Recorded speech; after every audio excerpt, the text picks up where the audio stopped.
and intensely working on them. So tell me, what have you done and how it's worked for you?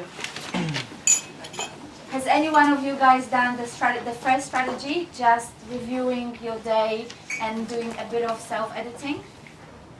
Yes? Yes. And how was it? Okay. It's good.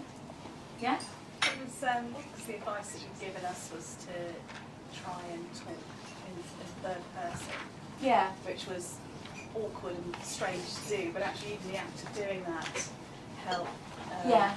sort of disentangle the day from how I still felt about it. I was still feeling a bit frustrated about it, so the fact that I had to keep reminding myself to talk about it in the third person actually helped me remove myself from the frustration in a way. Perfect. So that was quite good. Perfect, because, yeah, you know, I if you... underestimated how useful that would be. Yeah. If you have behaved in certain way, you have reacted in certain way, maybe at the time you weren't kind of aware of other possible ways of doing it. Yeah. And when you are detached, when you are actually an observer, you can have so many more options to choose between. So that's great. So the advice basically I've given is for them to really watch it like a movie, really kind of just sit back and do whatever pose helps you feel like you're watching something, like you're not in it, so intensely thinking and feeling everything that happened, but you're just watching from the outside and you're observing and you're noticing things without kind of too much judgment, especially setting yourself off. Great. Strategy 2, which was talking to your inner coach. Has anyone done that? Yes. That was A to B one, yes? That was No, that strategy was- 3 on our sheet. Sorry? Yeah, it's B? Okay, B. Strategy B. So basically talking to your inner coach. Yeah, I used a friend of mine who is my mentor, but he's not always there, so it'd be really handy to have him there when he's not. Yeah. So yeah. And that did you works. manage to get him into your Yeah, mind? definitely. Yeah. Nice. Did it help you? How did it work for you? It calms me. Quiets my mind, definitely. Yeah. But he's quite the opposite. So yeah, it really helps. Nice. Nice. Anyone else was doing that strategy? Inner coach. Yes. That one? Yes, I did. It was very, very good actually. It identified that to me different things rather than the actual X. It's funny, I didn't really stick necessarily to the lines inside, and I realised it was probably different people that I would be looking to, so there's like a group rather than one, and that came out a little bit later through the process. So that was really interesting. Yeah, because you can use different people for different days. Yeah. You know, for different topics, for different things that you struggle with. Nice. Well, The key is to use it every day. yeah. So has the rest of you been doing the third one, which was getting clarity on the current situation and then getting clarity on that point B that you want to get to? Yeah, we did it, our group. Yeah, you worked quite intensely on it. How did it work? I think you were doing your... Yes? Mm-hmm. Did it give you anything? It was a very interesting process to try out because we kind of got lost at certain bits and then went back. But I think it's easy to jump to writing down all of the steps C as to what you need to do. But I think what was interesting came up in our group was that actually you have to spend the time on the piece of paper on A to feel all the feelings of how that feels, and then walking in between and feeling feelings of B, sorry. Yeah. So that you put yourself in both positions and really feel them, so that you can also add that extra dynamic instead of it. It's easy, I think, to be tempted to just think it through logically and think, okay, these are the steps, and just write them down. Yeah. So the whole experience of adding the physicality, Of associating yourself so you're to... putting it into the nervous system, and Yeah, connecting it to definitely. feeling. And what I was also advising ladies here was to, as you get to that point B, kind of look back and ask yourself, if it's sometimes hard for you to see how to go from here to here, because there is such a big difference and it's overwhelming, and there are answers somewhere, but you just can't reach them yet. It's just to kind of look back from that point B, just one little step behind, and say, okay, so if B means that I'm this and this, that I've achieved this and this, and I'm that kind of person, I'm doing these sort of things, what would have had to happen just before that? And sometimes you can go backwards. So when you get clarity on that, go backwards, and there can be 5 steps, there can be 100 steps. And that's why I was saying it's not necessarily something to do within a few minutes. Sometimes it can be, but if it comes to bigger things like your career, your whatever, something more complex, then you may want to look at it from different perspectives, and you may ask someone else to look at it. You may think of people who seem to be already here and what they have done, and get someone to look at that pathway with you and give you their input, or you completely detach yourself, do it once, come back to it a week later and see how you see it now. So that process is a bit more, it may be a bit more time consuming, but for me it's been very useful in kind of visualizing, planning, thinking, analyzing and stuff like that. It's very much about those meta-model questions and getting really specifically seem to be working back all the time.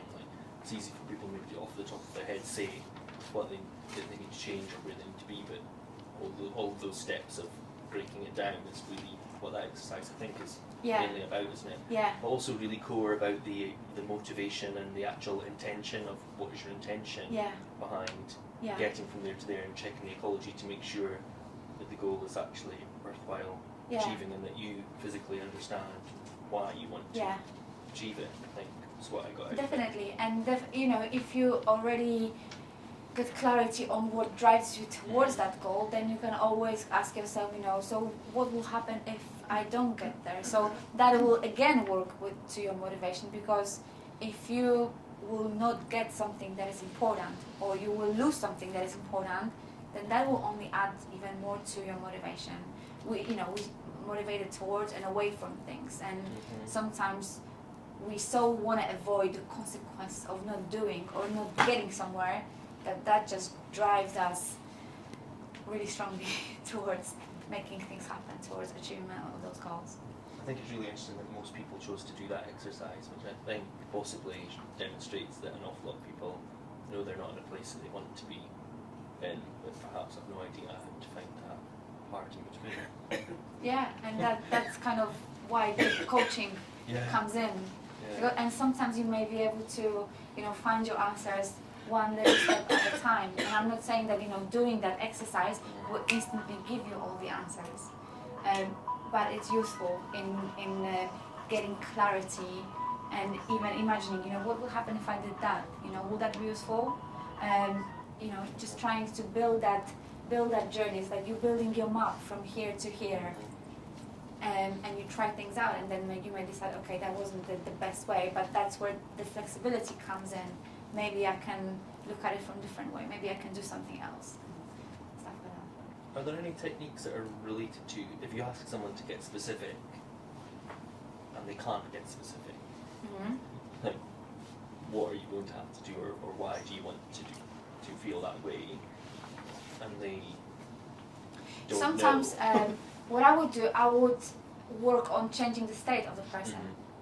So because your resourcefulness is the result of your state.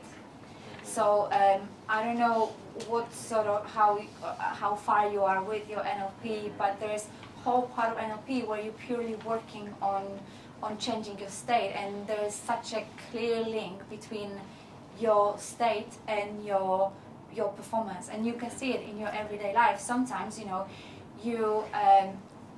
I've got that thing with dance. When I go and dance, that's for me something where my mind goes completely blank, completely clear, but at the same time that's what refreshes my mind, because then I go back to things and I look at them differently, I feel completely differently, and I may see something that I haven't seen before. So this is why I said sometimes the process may take time, because there may be different interventions that you may use to help at it. But I would say with being stuck with lacking clarity, state is something that I've seen work. I think your point too about sometimes if you just look at where you want to be, it becomes too overwhelming, and it's just trying to, because often we know what the first step is, but we keep seeing where we want to be, and then we just think, oh, there's too many things to do, and it's taking that first specific step. And I know for me, if I just got on and did the first specific step, the rest would probably unfold. Yeah. But I just keep putting off the first step because I look at the end bit all the Yeah. time. Well, so if you are aware that this is what you do, then also, you know, you can play a little bit with some modalities of how you imagine that thing to be. Because, you know, especially if it's, you know, I keep doing this because to me it's always far away. But if it's far away, you know, you can bring it a little bit closer and your thinking about it may change already because it's not that far, it's actually that close, and maybe there is just one step that can get you there. Yeah, that's good. Yeah, some modalities. Anyone else has got any comments? Yeah? Can I just give some feedback in terms of doing and completing the task? Yes. Okay. In our group, there were 3 of us, and 2 of us were late arriving. And we decided that we all wanted to do the same one. But we had differing ideas of how to achieve our chosen strategy. So consequently, 25 minutes was not enough for 3 people. And it was still very useful, and actually coming up with questions and seeing the clarity emerging in the face and the eyes of the person who was going from A to B. That was, you know, that was very reassuring and satisfying. But for you as a trainer, I think you needed to check out that we actually understood what we were doing. Thank you. And I say that because I'm a trainer, so I hope that's useful. It is useful, Yeah. but at the same time, it was altogether, it was 43 minutes Yeah. for people to do the exercises. And yes, that's true that you were working with people you arrived a little bit Yeah. later, right? And your name was, sorry. Still is.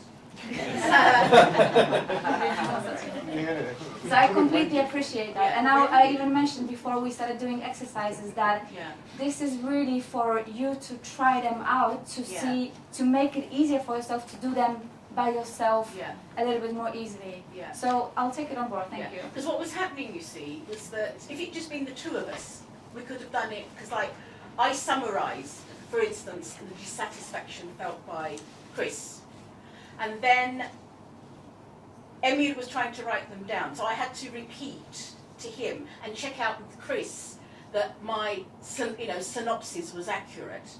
Then when we came to questioning Chris to support him in identifying how to get from A to B and what it would feel like, I was putting one set of questions, Emir was putting another. Then Emir decided that what we'd agreed and what I'd sort of asked your guidance on was the right. He said, no, we haven't done it right. So then we changed it. So To be honest, I can't take responsibility no, for how you... that's not your responsibility. No. I was convinced that what I was doing was right, and I said to these guys, I've got it right. The trainer said so. And then Emma said, no, we should be doing X, Y, Z, but there seemed to be logic in what he was saying as well. I hope it's a good So experience for all of consequently, you. we didn't really complete the task. It's all good. Well, I hope if you still are not clear about how to do any of those Yeah. exercises, then I'm happy to explain. Yeah. And I appreciate it was late, but at the same time, Yeah. at the beginning of the exercise, I said it's 25 minutes, and however you decide to manage your time, Yeah. it's also up to you. And if It something wasn't a doesn't get done, criticism. doesn't. It wasn't a criticism. It I was didn't just take it as feedback. criticism. It was just feedback. Thank yeah? you. So we've done the exercises, and the question now is what you're gonna do with them. So it's again one of those tools that you learn or you read about, and you can ask yourself, well, how much could that be worth for me if I was actually doing it? So it's up to every single one of you to think through, decide. I would say commit yourself to it, do it every day. Let us know how it's gone, and well, I hope you'll be able to achieve the goals that you've got. And I had a nice metaphor recently about someone saying, imagine that you are basically a captain of a ship, and your ship is all those different parts of yourself that you are meant to be leading. So as a captain of the ship, you know, how would you be standing? How would you talk? How would you be going about your day? How would you be going about doing the things that you said, whether to someone else or to yourself, that you would do? Because you are fully responsible for that ship. So I hope that your ship will get to the port. Thank you. I just wanted to say, first of all, two things. First of all, I'd like to apologise for being late and to say that this is really, really useful, and I'm really grateful that I came. Great. Thank you very much. Great, you're welcome. Yeah. Thank you very much.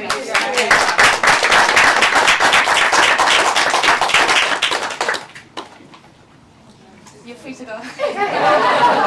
Which is a very important conclusion of we'll see you in George. Yeah.